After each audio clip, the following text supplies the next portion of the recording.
ইলিশ মাছ ভুনা করব আজকে। প্যানে সরিষার তেল ভালো করে গরম করে আগে থেকে হলুদ মরিচ লবণ দিয়ে ম্যারিনেট করে রাখা ইলিশ মাছের পিসগুলা ভেজে নিলাম।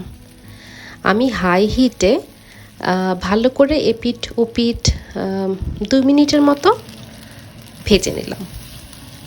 হাই হিটে ভেজে নিলে মাছটা শক্ত হবে না আর উপরের পার্টটা একটু লালচে হবে। আমি 4 পিস মাছ আজকে ভাজবো। আর মাছের যে ডিমগুলো ছিল সেগুলো হাই হিটে 1 মিনিট করে ভেজে নিলেই হবে, কারণ পরে তো আবার ভুনা করব। বেশি করে ভাজলে এটা শক্ত হয়ে যাবে, খেতে এত ভালো লাগবে না। অ্যান্ড সেম গোজ ফর ইলিশ মাছের পিসগুলা। ভাজা হয়ে গেলে সেটাতে আরেকটু তেল দিয়ে একটা পাতিলে বা ওইটাতেই কুচি করে কাটা পেঁয়াজগুলো দিয়ে দিলাম একটু লবণ দিয়ে। লবণ দিলে পেঁয়াজগুলো নরম হবে তাড়াতাড়ি।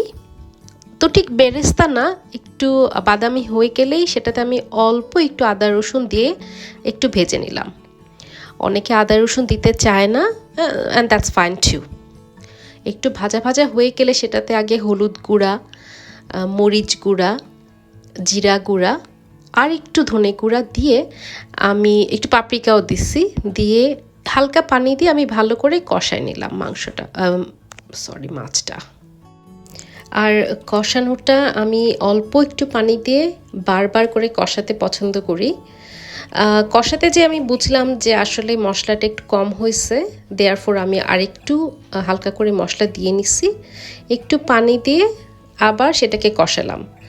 যেহেতু অল্প পানিটা শুকায় যাবে তাড়াতাড়ি, তখন আবার অল্প একটু পানি দিয়ে আবার একটু কষাবো।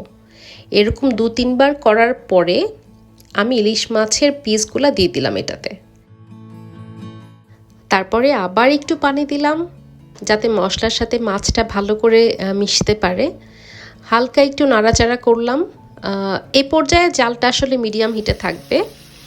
পানিটা শুকায় গেলে মাছগুলো আমি উল্টায় দিব। একটু লবণ দেওয়া দরকার ছিল, লবণ ছিটায় নিলাম। তো এই পর্যায়ে আসলে আমি এই অল্প পানিতেই বারবার করে পানি দিব, পানি শুকাবো, এমনি করে আমি মাছটা রান্না করব।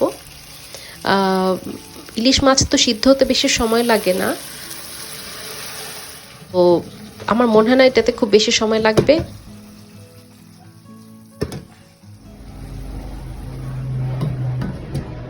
তো অল্প করে পানি দিয়ে আমি এটাকে ঢেকে দিলাম। এই পর্যায়ে 3-4 মিনিট বা 5 মিনিটের মতো ঢাকা ছিল। আবার মাছটাকে উল্টায় দিলাম। তারপরে হচ্ছে গিয়ে ঝোল, আমি এটা তো ঝোল করব না, একটু একদম শুকনা করেই রাখবো, সেই জন্য পানি দেওয়ার বেশি দরকার নাই।